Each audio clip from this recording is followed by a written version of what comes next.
성도 여러분, 율법에 눈물이 있을까요? 율법대로 죄악을 심판하시는 두려운 하나님에게 눈물이 있을까요? 법대로 죄를 심판하시는 판사의 마음에 눈물이 있을까요? 희망편지란 글을 쓴 한 판사의 글을 읽은 적이 있습니다. 아마 믿는 사람 같아요. 나도 지금까지 법정에서 몇 차례 눈물을 흘렸다. 생활고를 비관하여 아내를 살해하고 자신도 자살하려던 사건에서 고교생 딸이 나와 우리 아빠를 살려주세요 하고 절규할 때 비통한 마음이 들어 목이 맨 적이 있다. 법이 눈물을 닦아주지는 못하지만 눈물의 현장에 있는 것은 틀림없다. 돈이 없어 합의를 못한 피고인에게 피고의 집행유예가 어렵게 되자 피고 대신 합의금을 내줄까 심각하게 고민한 판사. 피의자를 수사하면서 그의 딱한 사정을 알게 돼 남몰래 그의 가족을 도와준 검사나 경찰관은 이렇게 눈물을 흘리는 사람들이다. 눈물을 흘리는 정의가 참된 정의다. 성도 여러분, 눈물이 뭘까요? 눈물은 공감입니다. 눈물은 함께 아파하는 것입니다. 함께 아파해 흘리는 눈물이 사랑입니다. 로마서 12장 15절은 우리에게 이렇게 살라고 말합니다. 즐거워하는 자들로 함께 즐거워하고 우는 자들로 함께 울라. 함께 우는 것이 고통에 동참하는 것입니다.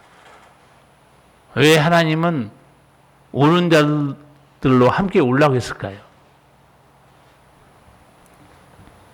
하나님께서 친히 우는 자들과 함께 울기 때문에 그렇습니다.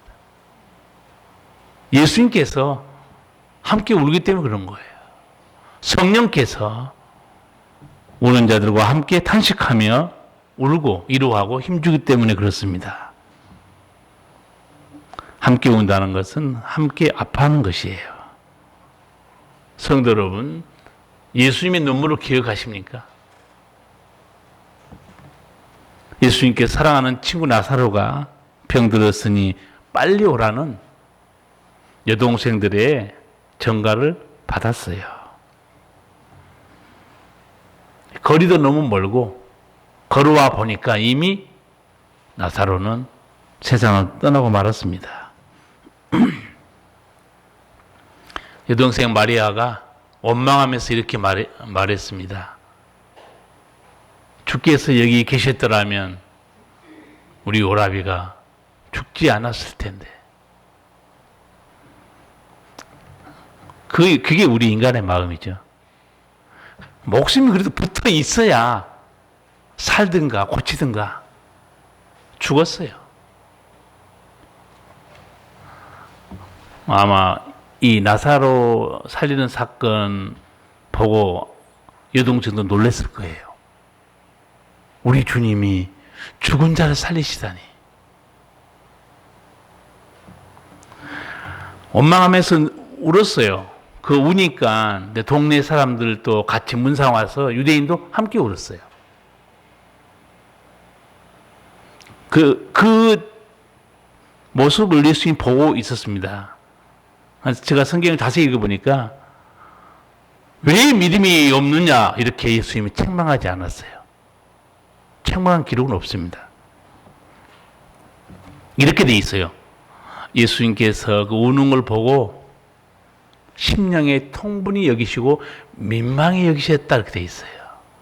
무슨 말인가? 사람에게 죽음의 이 이별의 고통이 얼마나 큰지 예수님이 그걸 보고 예수님도 너무 괴로워하신 거예요. 예수님은 죽은 나사로를 살릴 능력이 있었고 살리셨습니다. 그런데 바로 살리지 않았어요. 여동생도 울고 동네 사람도 울고 있는 걸 보고 예수님이 맨 먼저 보이신 행동이 무엇이었는가? 요한복음 11장 35절입니다. 예수께서 눈물을 흘리시더라. 예수께서 눈물을 흘리시더라. 그렇게 돼 있어요. 예수님께서 우는 자들과 함께 우신 거예요. 곧 살리실 거예요. 눈물을 닦아줄 수 있어요. 그러나 지금 이 고통당하는 사람들과 함께 우신 겁니다. 이것이 인간의 육신을 입으신 예수님, 사랑이고 또 눈물을 흘리신 예수님, 우리의 고통에 공감하고 계신 겁니다. 인간의 고통을 공감하는 사람, 그 마음에 하나님의 마음이 있습니다. 사탄은 공감하지도 않고 사랑하지도 않습니다. 예수님은 함께 아파해요. 성도 여러분 속에 다른 사람의 고통을 보고 눈물을 흘리신다. 여러분 마음 속에 하나님의 마음이 있는 거예요. 사람들은 질병 때문에 눈물을 흘리기도 하고 사랑하는 사람을 떠나보내는 죽음의 이별 때문에 눈물을 흘리기도 합니다. 죽은 나사로를 예수님이 살리셨죠. 전능하신 예수님, 생명의 주관자입니다. 그 예수님 모습에는 신의 유언만 있었습니까?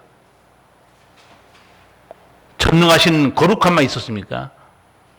눈물이 있었고 아픔이 있었어요. 오늘 히브리서도 예수님이 어떤 분이시냐 다시 한번 우리에게 알려줍니다. 15절 같이 한번 읽겠습니다.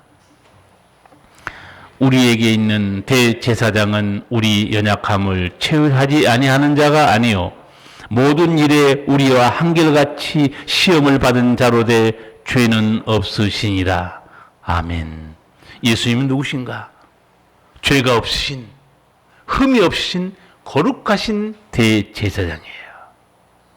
그런데 예수님이 대해 한마디 더 하죠.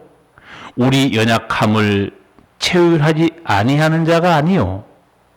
무슨 말인가? 이 체휼, 이게 어려운 단어예요. 쉽게 말하면 동정심을 느끼다, 공감하다, 함께 괴로워하다, 그 단어입니다. 거룩한 대사장이지만 인간의 고통에 아파하는 예수님이라는 거예요. 공감하신 예수님.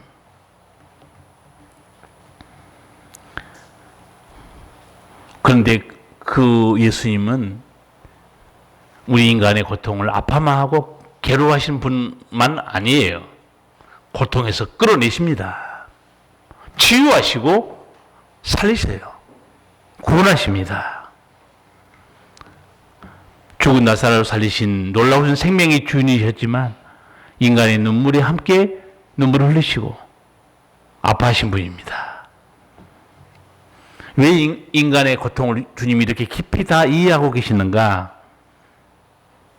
우리처럼 연약한 육체를 가졌기 때문에 그래요. 히브리서 2장 18절의 말씀입니다. 자기가 시험을 받아 고난을 당하셨은즉 시험 받는 자들을 능히 도우시느니라. 예수님은 시험 받았어요.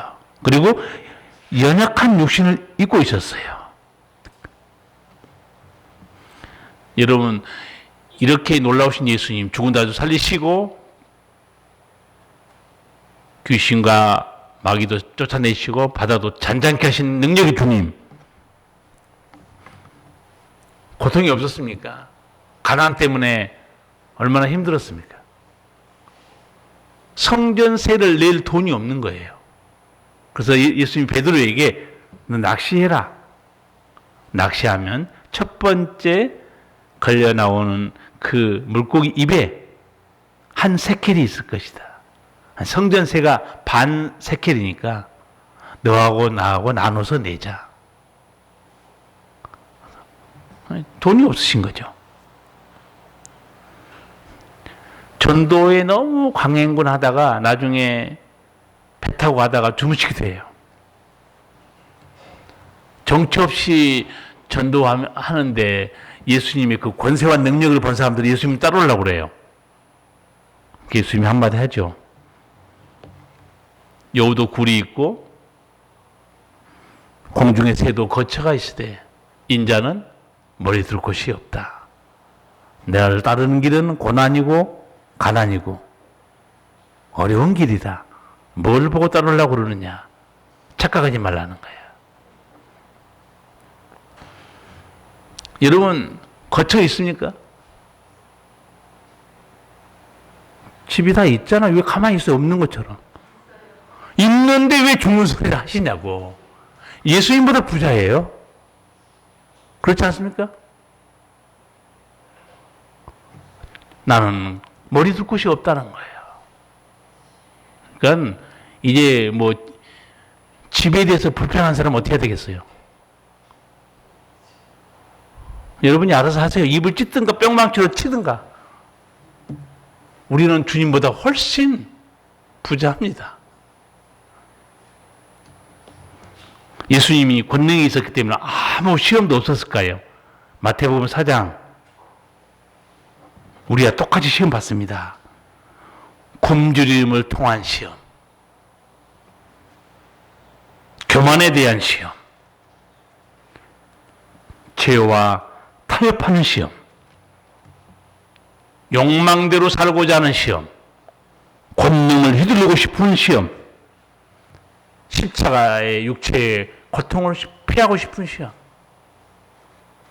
또 하나 더 사랑했던 제자들이 배신당했던 아픔. 자세히 보면 예수님의 삶이 얼마나 고단하고 힘들었고 어려웠는지 짐작할 수 있습니다. 그래서 성경은 말하는 거예요. 우리와 같이 시험 받았다는 거예요. 우리와 같이 연약한 육체를 가지고 있다는 거예요. 히브리서 5장 2절 예수님이 이렇게 말합니다. 저가 무식하고 미혹한 자를 능히 용납할 수 있는 것은 자기도 연약에 쌓여 있습니다. 이 연약이라는 것은 몸과 마음의 약함 그런 말입니다. 몸도 약하고 마음도 약해요. 예수님도 그런 육체를 가지고 있었어요. 그래서 예수님이 이 인간의 육체를 가지고 있다 보니까 인간이 얼마나 약한 존재인지, 얼마나 시험에 잘 넘어진지, 얼마나 쉽게 죄와 타협하는지, 그래서 다 품을 수 있다는 거예요. 예, 여기 본문 설교 준비하는데 하나님이 나한테 질문하신 것 같아요. 뭐라고 물어보냐면, 나는 연약한 육체를 가지고 너희들을 다 품어주는데 너희들은 피차 잘못하면서 왜 그렇게 용납해 주지 못하냐. 뭐 그렇게 지적질하고 뭐 그렇게 비판하냐 이게요. 내가 육체를 가지고 연약함을 알고 너희를 품어주는데 너희는 왜 그렇게 품어주지 못하냐 이게요. 뭐가 문제일까요? 오늘 찬송가 349장 불렀죠. 우리는 어떻게 하나님께 기도하면서 찬양합니까? 내 모습 이대로 주 받아옵소서. 내 모습 이대로 받아달라고 우리 찬양해요. 날 위해 돌아가신 주, 날 받아옵소서. 내 모습 이대로 받아달라고 기도하고 찬양하는데 다른 사람 있는 그대로 모습 못 받아들입니다. 지적질하고 험담하고 비난하고 심판하는 거예요. 여러분, 가정생활 하는데 아내의 아픔을 공감하는 가정, 행복한 가정이에요. 남편의 아픔을 공감하는 가정, 행복한 가정입니다. 자녀의 고통을 공감하는 가정, 행복한 가정이에요. 다 자기가 죽는다 아우성이에요. 나같이 이렇게 힘들게 산 사람 없다고 그러는데 얘기해 보면요 똑같아요. 심리학자 그러더라고요. 자기만 죽는다고 그러는데 옆에 사람도 더 죽어요.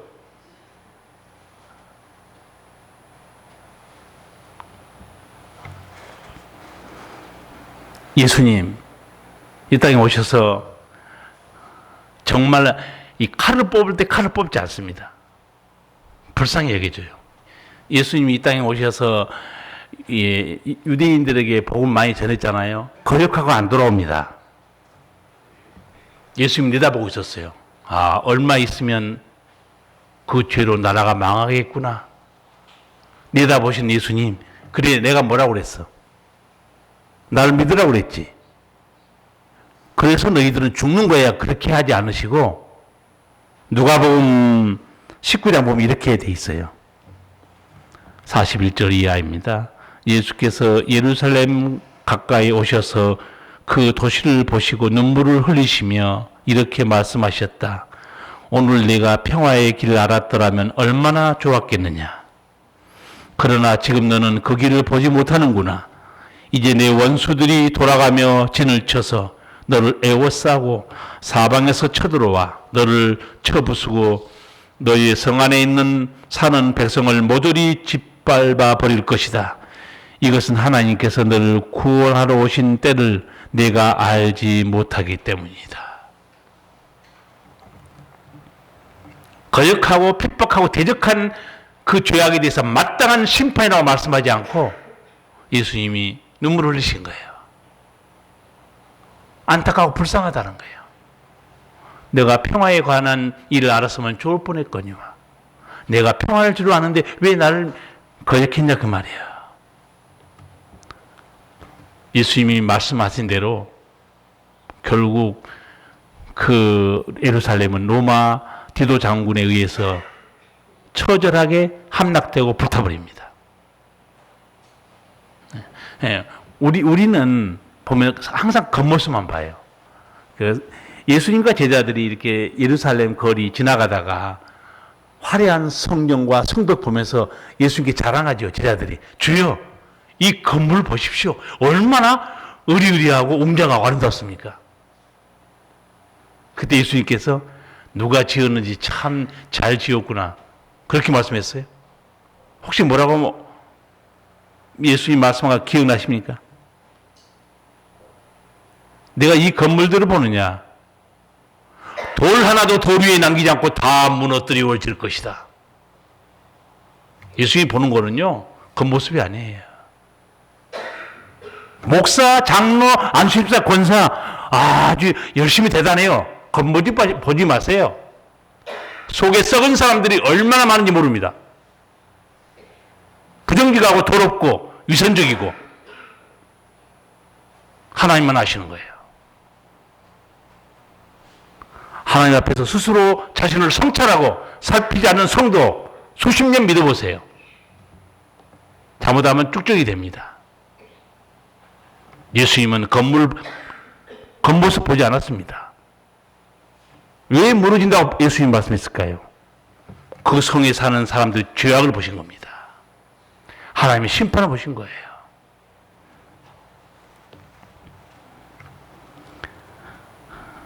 그들에게 예수님이 계셨다는 거 얼마나 감사한 일입니까? 왜? 예수님이 누구세요? 구원자입니다. 예수님은 멸망당한 것을 마땅하다고 생각하지 않고 눈물을 흘렸어요. 진정으로 사랑하는 자의 가슴에는 채찍과 함께 눈물이 같이 있습니다. 진정 사랑하는 사람이죠. 그래서 부모가 채찍을 들 때 그 가슴에 눈물이 있는 거죠. 사랑하기 때문에. 만약 하나님이 하나님 모습으로만 계신다면 인간의 눈물과 고통과 아픔을 이해할까요? 상처 하나 없는 전능하신 하나님이 그대로 존재한다면 인간의 약함과 넘어짐을 이해하실까요? 주님은 우리 몸을 입고 오신 거예요. 그리고 예수님이 몸을 입고 당하신 그 어려운 내용들 성경에 다 있죠. 굶주셨고 손찌검도 당했고 주먹으로 얻어맞기도 했고 침뱉음도 당했고 고향에 갔을 때는 그 낭떠러지에 세워놓고 밀어서 죽이려도 했습니다. 육신을 입으신 예수님 우리처럼 너무 험한 꼴 다 당했어요. 그리고 마침내는 십자가까지 지셨죠. 십자가를 지셨다는 것은 속죄만을 위한 게 아닙니다. 인간의 모든 죄의 고통, 아픔, 친히 다 겪으신 거죠. 기독교를 은혜의 종교라고 말하죠.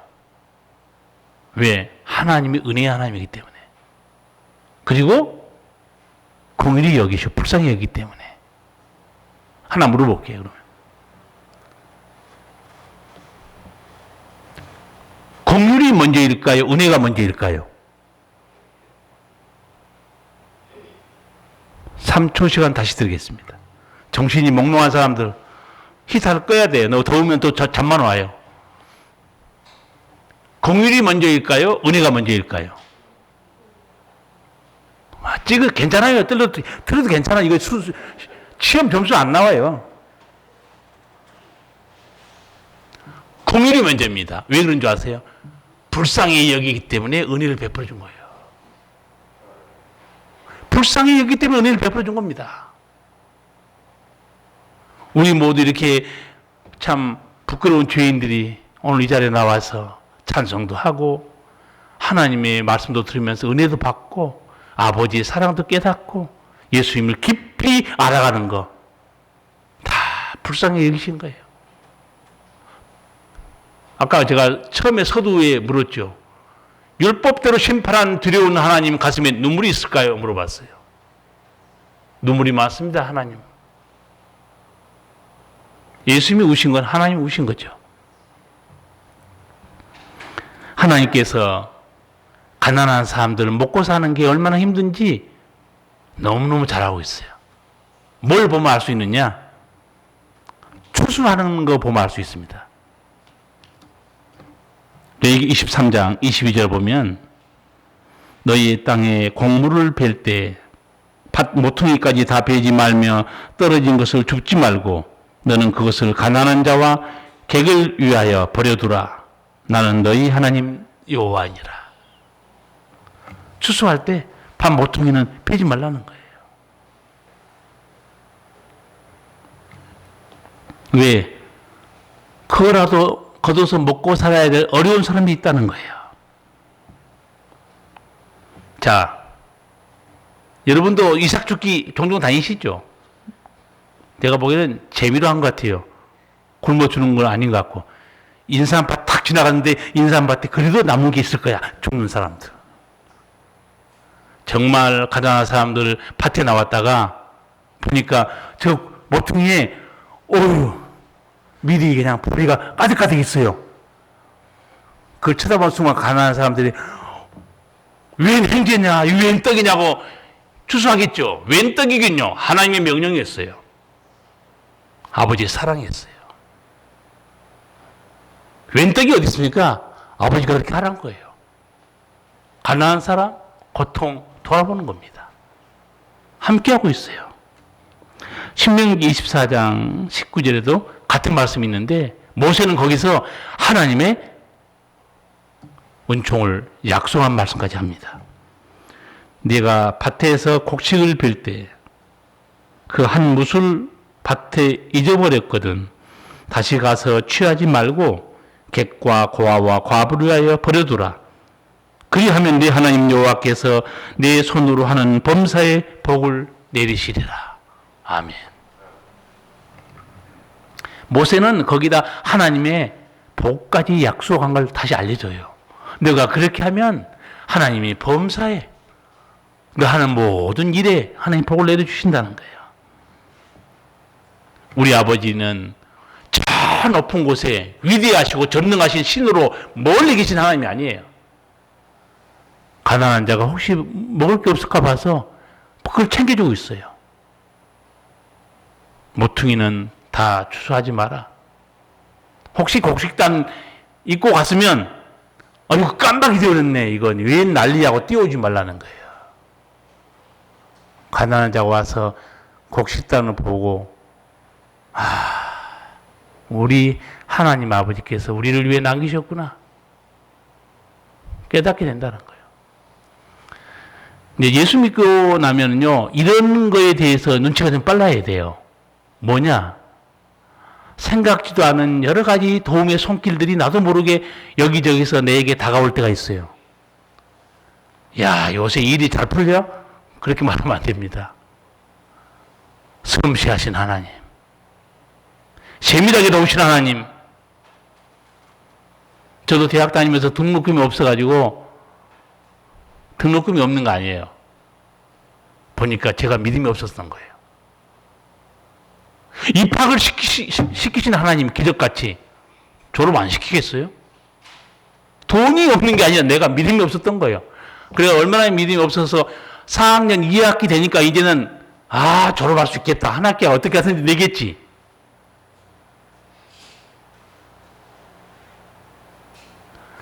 어려워서 우리 이모가 등록금을 보내올 때도 있어요. 받는 순간에 이모가 생각나지 않고 하나님이 생각나는 거예요. 아버지의 손길이구나. 그래야 아버지 사랑도 알고 아버지께 감사하고 그래야 아버지 하나님도 내가 내 은혜를 아는구나. 아버지도 기뻐하지 않겠어요?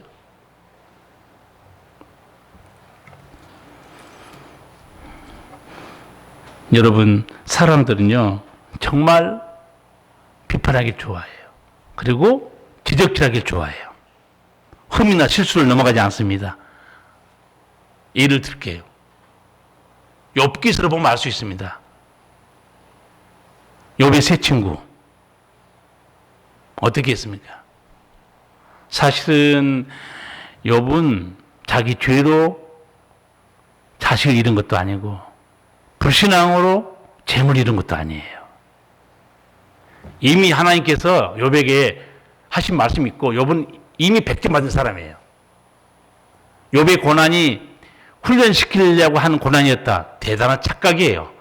욥기 1장 8절에 이미 답이 나와 있어요. 여러분은 아마 기억하실 거예요. 제가 자주 말씀드려서 여호와께 사탄에게 이르시되 네가 내 종 욥을 유의하여 보았느냐. 그와 같이 순전하고 정직하며 하나님을 경외하며 악에서 떠난 자가 세상에 없느니라. 이미 결정이 끝난 거예요, 욥은. 그런데 사탄이 시험을 하자고 덤벼든 거예요. 하나님 정말 그럴까요? 재산 가져가도 그럴까요? 자녀를 데려가도 그럴까요? 건강을 뺏어가도 과연 하나님을 경외할까요? 그러니까 하나님이 목숨 손대지 말고 한번 해보라고 그래요. 여러분 같으면 견디겠습니까? 이런 시험이 오면.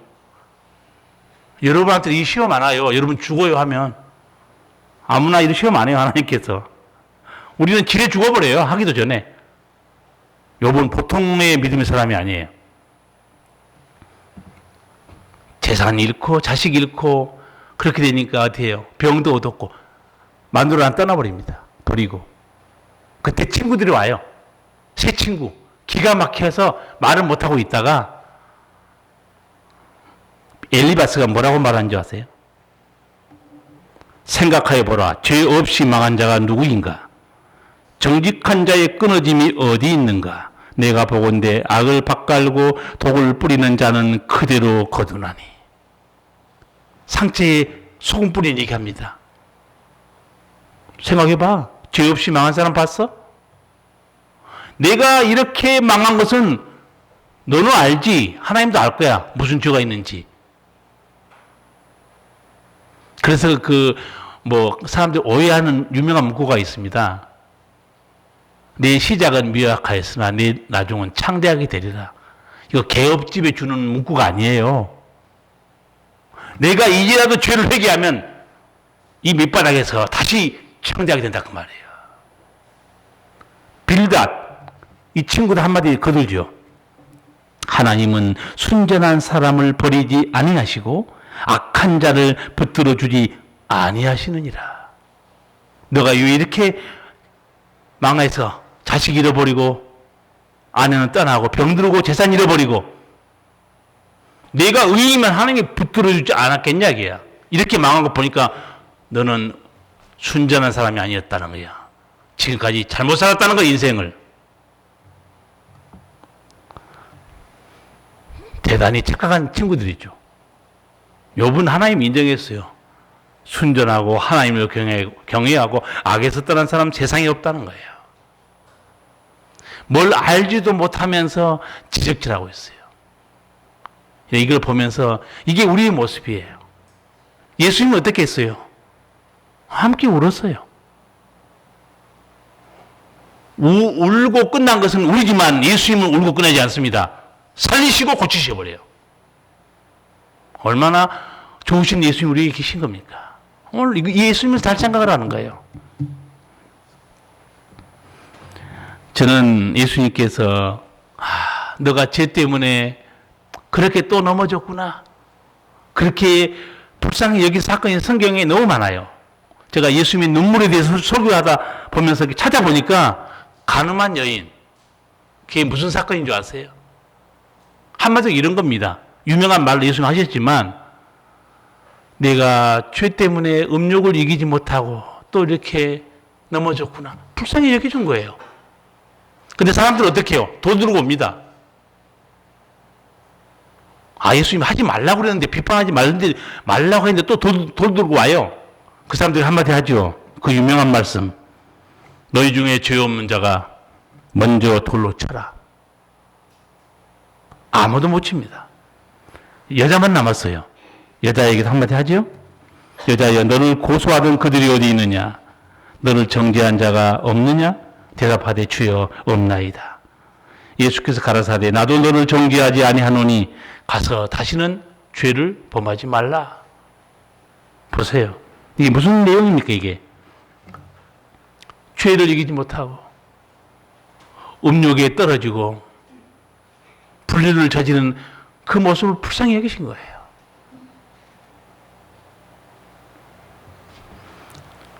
우리가 다 그런 사람이에요. 죄의 종이 됐잖아요.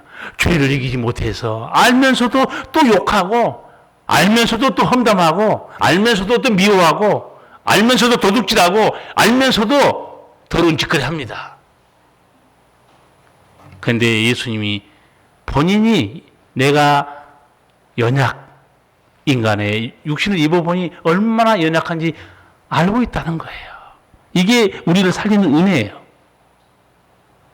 병든 사람이 병으로 고통당하는 것이 얼마나 힘든 건가? 그거 예수님 요한복음 5장 보면 나와 있어요. 38년 된 병자 베데스다 못가 있었잖아요. 예수님은 보시면 살려주세요, 고쳐주세요 그런 사람만 손길을 베푼 게 아니고 스스로 베푼 의의 손길도 많아요. 38년 된 병자에게 내가 나았고 싶으냐 물어봐요. 그 당시 예수님을 본 사람이 많지 않은 것 같아요. 왜냐하면 예수님이 한 3년 동안에 그 2년을 갈릴리 변방에서 살게했기 때문에 예수님 얼굴을 알아본 사람이 별로 없었던 것 같아요. 그리고 또 성경 보면 예수님이 그 미남이 아닙니다. 화가가 그리는 그 미남 속지 마세요. 예수님은 고운 모양도 없고 풍채도 없고 흠모할 만한 아무것도 없다고 그랬어요. 그러니까 아마 제 생각에는 키도 조그맣고 못생기고 또 예수님 나한테 뭐라 할지 모르지만 그런 모습이었던 것 같아요. 그 우물가에 와가지고 연못가에 와서 그 38년 된 병자에게 낫고 싶으시오. 무슨 동네 아저씨가 와가지고 예수님이었으면 뭐라고 그랬을까요? 여러분 들은 풍월도 없는 사람이에요. 그 소경들은 들은 풍월이 있었죠. 예수님이 지나간단 말 듣고 뭐라고 예수님 불러요? 예수님 뭐라고 불러요? 다윗의 자손 이렇게 부르잖아요. 다윗의 자손 약속된 메시아예요. 근데 이 38년 된 병자는 누군지 모르니까 내가 내려가야 할 때 아무도 안 도와줘서 내가 빨리 못 내려갑니다. 천사가 물로 휘저을 때 제일 먼저 내려가면 낫는다는데 못 낫는 대로 수십 년을 그 연못가에 앉아 있었던 거예요. 예수님이 자리를 들고 걸어가라. 누군지는 몰랐지만 좌우 안에 일어나 버린 거예요. 벌떡 일어났어요. 얼마나 놀랐겠어요. 병자의 고통을 헤아려 주신 거예요. 그리고 나중에 성전에서 그 사람 만나죠. 어떻게 만난 줄 아세요? 단어를 보면 알아요. 우연히 만나다, 지나가다 만나다, 찾아서 만나다. 어느 단어 같아요? 야, 여러분 눈치는 백단이야. 찾아서 만나다는 다릅니다. 일부러 찾아서 그 사람을 만나요. 그리고 한마디 합니다. 내가 나았으니 보라, 다시는 악한 것이 생기지 않도록 죄를 범하지 말라 그래요. 그때 알아들었겠죠. 예수님이셨구나. 예수님 우리 고통, 눈물, 아픔 다 알고 있어요. 죄로 넘어졌든 약해서 쓰러졌든 믿음이 없어 실족했든 우리를 품어주신 분은 예수님밖에 없어요. 그래서 오늘 이 히브리서에서 강력하게 말한 메시지가 뭔지 아세요? 그러니 우리 약함을 알고 부끄러움도 넘어진 것도 품어주는 예수님이 있으니 예수님께 빨리 나가라. 그게 오늘 메시지예요. 16절 같이 읽겠습니다.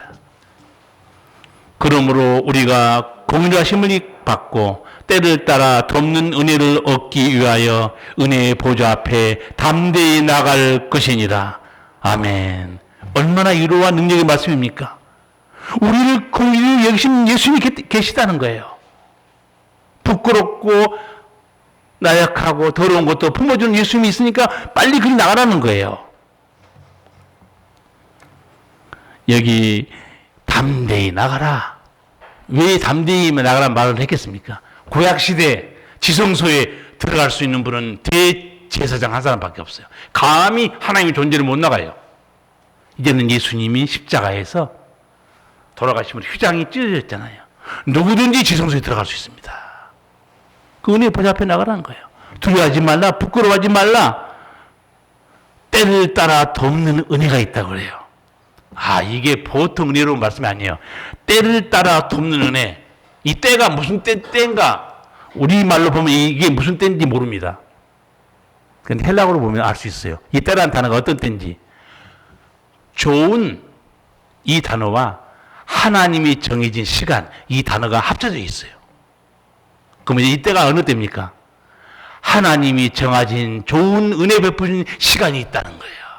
걱정하지 말고 나가라는 거예요. 하나님 은혜의 보좌 앞에 나가면 하나님께서 그 적절한 시간이 지나가지 않도록 반드시 최적의 시간에 은혜를 베풀어 주신다는 거예요. 왜 하나님은 타이밍을 놓치지 않을까요? 하나님은 모든 상황을 다 보고 있습니다. 미래까지 보고 있어요. 절대 하나님은 타이밍을 놓치지 않습니다. 때를 따라 돕는 은혜가 예수님께 있다는 거예요. 담대히 그 보좌 앞으로 나가라는 거예요. 참 이런 복된 말씀을 우리가 들을 수 있다는 거. 저는 목사로서 성경 보고 여러분도 보지만 성경 볼 때마다 제가 먼저 은혜를 너무 많이 받아요. 주님, 이런 복된 은혜가 있다니 저는 주님 앞에 달려나갑니다. 부끄러운 더러운 거 다 주님도 연약함으로 우리를 품어주시기 때문에 나갑니다. 하나님의 말씀이 너무 귀한 거예요. 너무 감사하고 사람들에게 위로와 소망을 주는 글이 있더라고요. 태양을 향해 걸어라. 그림자는 너의 뒤에 생길 것이다. 태양을 향해 걸어야 그림자를 안 보고 가지. 태양을 등져버리면 너는 그림자만 보게 된다는 거예요. 과거에 집착하지 말라. 낙심할 수밖에 없다. 그 위로의 글이 있어요. 내가 그걸 읽는 순간에 성도들은 이런 인간적인 위로와 격려의 말을 들어서는 안 됩니다. 성도가 드려야 될 말씀이 있어요. 시편 84편 11절. 여호와 하나님은 해요 방패시라.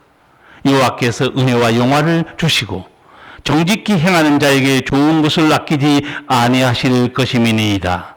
아멘. 성도의 태양은 떠오른 태양이 아닙니다. 성도의 태양은 방패와 상급이신 우리 아버지 하나님이에요. 하나님을 향해 걸어가야 돼요. 너희 걱정 부심은 뒤로 떠나간다는 거예요. 은혜의 보좌 앞에 나가라. 때를 따라 돕는 은혜가 있다. 붙들어라는 거예요. 얼마나 큰 은혜의 말씀입니다. 하나님 앞에 나가라. 그럴 때 오늘 또 찬양대도 이것도 같이 하는 거예요. 죽게로 한 걸음씩. 요새 우리 찬양대가 상당히 영성이 나고 비슷해지고 있어. 내가 좀 긴장되는데, 찬양 오늘 들어봤죠? 죽게로 한 걸음씩 나가라고 그랬죠? 왜 망설이고 있냐? 너희 죄 잡아가고 그 앞에 나가라. 한 걸음씩 한 걸음씩 죽게 나오라. 주님께 아뢰오면 너 복을 받으리라. 값없이 주는 은혜 너 거절 말아라. 나가시면 돼요. 한 걸음씩 한 걸음씩. 값없이 주시는 은혜, 때를 따라 돕는 은혜 우리 예수님께 있습니다. 성도 여러분, 가장 좋은 때, 가장 좋은 은혜 베푸시는 은혜의 보좌 앞으로 나가셔서 약속되는 총을 누리시며 사시기 바랍니다. 오늘 벌써 11월 또 첫 주예요. 달력 2장밖에 안 남았어요. 우리 첫 주마다 가슴에 손을 얹고 기도합니다. 오늘 이 시간에도 가슴에 손을 얹고, 주여 부끄럽고 더러운 나를 용납해 주시고 은혜의 보좌 앞으로 불러주신 주님 감사하는 기도 드리고 그 보좌를 사모하고 사는 믿음 되게 해달라고 통성으로 기도하겠습니다. 사랑하신 우리 주님 은혜를 감사합니다. 우리가 긍휼하심을 받고 때를 따라 돕는 은혜를 얻기 위하여 은혜의 보좌 앞에 담대히 나갈 것이라. 사랑하신 주님, 주님이 우리 연약한 육체를 입으셔서 아버지 하나님 그 은혜로 말미암아 우리가 새 사람 되고 있는 그대로 품어주시고 용서하여 주시고 받아주셔서 아버지 은혜로 살게 하심을 감사합니다. 사랑하신 우리 주님, 때를 따라 돕는 은혜를 주신 주님 사랑하고 찬양하고 의지함으로 값없이 베푼 은혜를 누리게 하여 주심을 감사하오며 항상 하나님을 경외하는 믿음으로 승리케 하여 주시옵소서. 예수님 이름으로 기도하옵나이다. 아멘.